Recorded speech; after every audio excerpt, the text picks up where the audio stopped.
Hello and welcome to this third tutorial on GUI development in Python.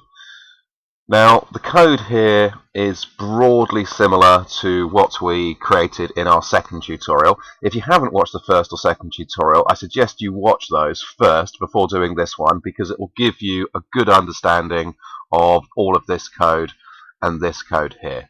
Now what's new in this tutorial is this block of code and this command here, and that's what I'm going to be going through with you in this tutorial, basically getting you to provide some functionality to your GUI so that when the button is clicked something will happen.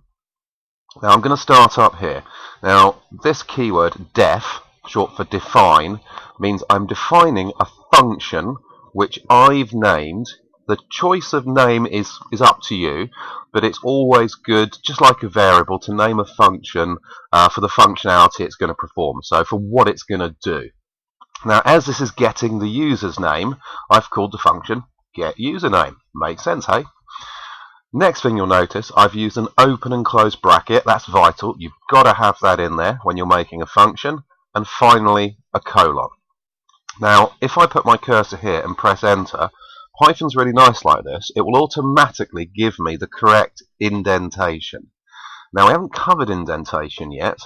Those of you familiar with Python already will understand it, but as a quick run over for those of you brand new to the language, indentation basically means the space between the edge of the screen and the block of code. And Python uses this to understand what to do with code. So later on, when we learn about if and else statements in the tutorial, you'll again notice the indentation is changed again. We'll get to that in just a moment. Let's cover the function first. So a function is like a mini block of code that will get ignored until it's called. It's a bit like somebody's telephone. It won't go off until someone actually places the phone call. And it's the same with this function. Normally, Python will read this line, then it will read the next line, and the next line, and the next line, and the next line, until it reaches the end of the program. However, with a function, when it gets to this line, it will completely ignore all of this indented code and just skip down here to these lines of code and carry on. Now that brings me to my next new thing in this line of code. Where you've got this in your code, it ends here in the code we made last tutorial. Now, if you put a comma after the submit and write the word command equals getUsername and make sure you've closed the bracket, this will say to Python, when it reaches this line, when the button is clicked, run the function which we've called getUsername. Now, obviously, if you've called it something else, you'll have to name it accordingly here, the command. So the command is always the same as the function that you've created. Okay? So now this will run this bit of code. It will go up to the function, and now we've got this next bit. This is a variable which I've named text. Again, with variables, except for a few naming conventions, you can name it as you want. You mustn't use a reserved word, so you couldn't call your variable def, for example. You couldn't call it if or else, and you mustn't start it with a number. But apart from that, you can call it pretty much what you want. However, as always, name it something that makes sense. So as I'm getting the text from the text entry box, I've called my variable text. Makes sense. Next I've got the equals and the word text entry. Now this word here refers to what we've called our entry field. And you can see here, I've called it text entry. Again, I could have called it something else. I could have just called it T if I wanted to. And then T would have had to have gone here instead of text entry. However, again, I've named it text entry because it's a text entry field. It makes sense. It makes the code more readable.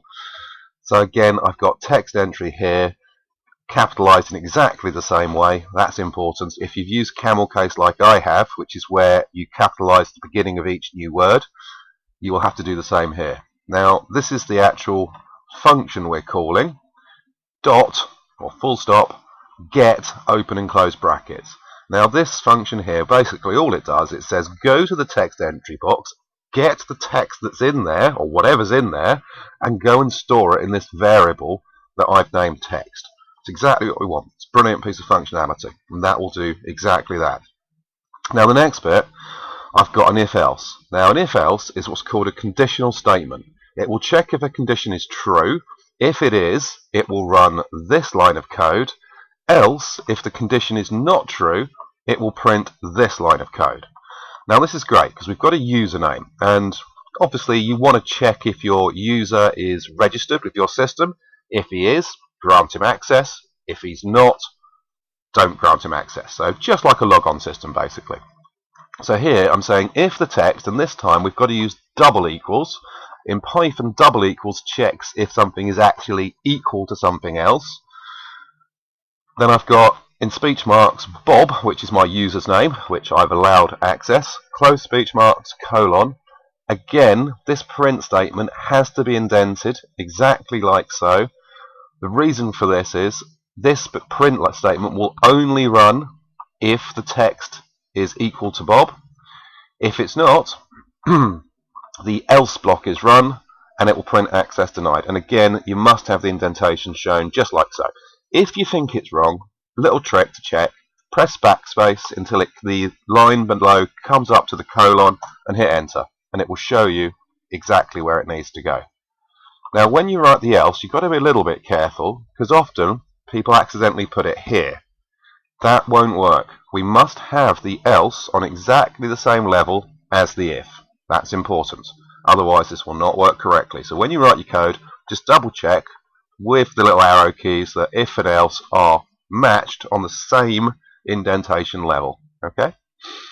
Finally, we got the print access denied. Now I've commented out one line of code here, and I'll show you that next. But let's have a quick look at this and see how it works. Going to hit run. Again, you can just press F5. It's quicker. And here comes my GUI. Right, now watch this. I'm going to enter Bob, but all lowercase, which somebody, if they're a little bit lazy inside, they might just enter it in like this. And interesting, access denied.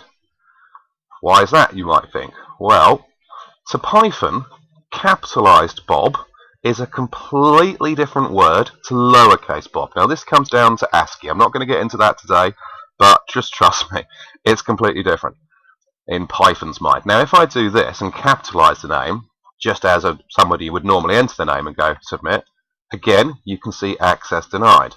Now this will only let Bob log on when I use all uppercase, and access is now granted. Now that's a bit of a pain. So let's see how we can get around this fact that people often will enter their names in different ways. Now if I uncomment this line of code, this is a very useful line of code and very clever.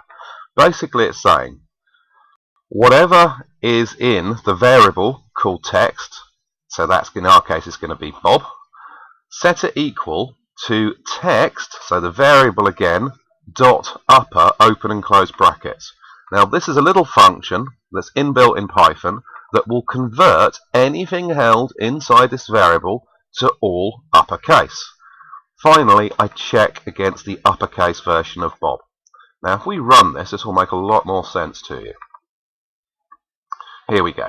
So now, just like before, I'm going to enter all lowercase Bob, and the first time round, remember, we got access denied. Now if I submit it, bingo, we're in. That's because it's taken the variable called Bob, the text called Bob, and it's changed it all to uppercase, therefore it matches. Just what we wanted. That's absolutely excellent. Now let's just try one more time, and if this time I put B-O-B with a capital B this time and submit it, if I open up my window again, you can see, yep, absolutely, access has been granted. Brilliant. And finally, just in case anyone gets their cap locks button stuck on, unusual, but it happens, click submit, access also granted. So now this is a much more robust piece of code. It will allow the user to log on even if they vary the way they capitalize their name. So person Bob can log on every time, which is just what you'd want in the real world, because people do things, or users do things you don't always expect as a coder, and it's good to protect against unexpected things happening. So that works a treat. Have some fun with this, enjoy. You have made basically a mini login program. We'll go ahead and extend this again in our next tutorial to get even more functionality, but for now, go and have fun with this, and you will have your first properly working, functional GUI program. See you next time. Bye for now.